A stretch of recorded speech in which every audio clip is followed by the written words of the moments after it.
Lost in the jungle. एक मजबूत कच्चे से बाल और गंदी दाढ़ी वाला आदमी जंगल के बीच घुटनों पर झुका है।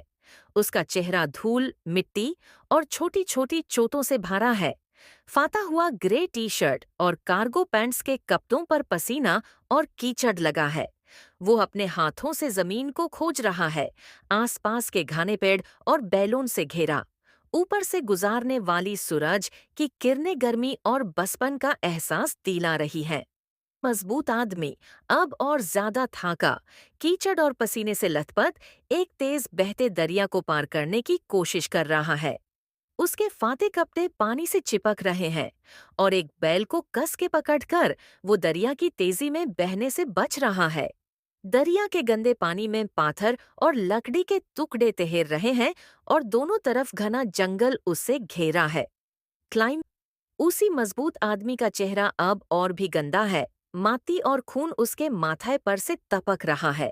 नंगे पैर, जो कांटों और पत्थरों से जख्मी है, के सहारे वो एक दुष्कर चट्टान पर चढ़ रहा है। उसके कांपते हुए हाथ चट्टान की घिसरहट पर मजबूती से पकड़ बनाए हुए हैं।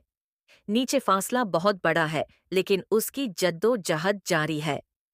जंगल के एक छोटे से चौराहा में पसीने और मिट्टी से भरा हुआ आदमी धीरे धीरे एक जागुआर के सामने से पीछे हट रहा है। उसकी फाटी हुई कपड़ों में पट्टियां और डालियां चिपकी हुई हैं और उसके हाथ अपने आप को बचाने के लिए ऊपर उठे हुए हैं। जंगल के घने पेड़, चट्टान और हरी बेल इस तनाव भरी माहौल को और गहरा कर रहे हैं। अब एक अंधेरी गुफा के अंदर बैठा है। उसका चेहरा थोड़ा सा साफ लग रहा है, जैसे उसने पानी से धो लिया हो। उसकी आंखों में हल्की सी राहत और उम्मीद है, जबकि वो एक छोटी आग जलाने की कोशिश कर रहा है। उसके कपड़े अब भी वही फाटे हुए हैं, लेकिन हाथ में एक अंगोछा बंधा है। गुफा के बाहर घना जंगल अब भी देखने को मिल रहा है। अब थकान और छुटकारा दिखाते हुए जंगल के बीच से लड़खड़ाते हुए एक गांव की तरफ बढ़ रहा है। उसकी फाटी हुई गंदी कपड़े अब भी उसके शरीर से चिपकी हैं, लेकिन अब उसकी मंजिल नजर आने लगी है।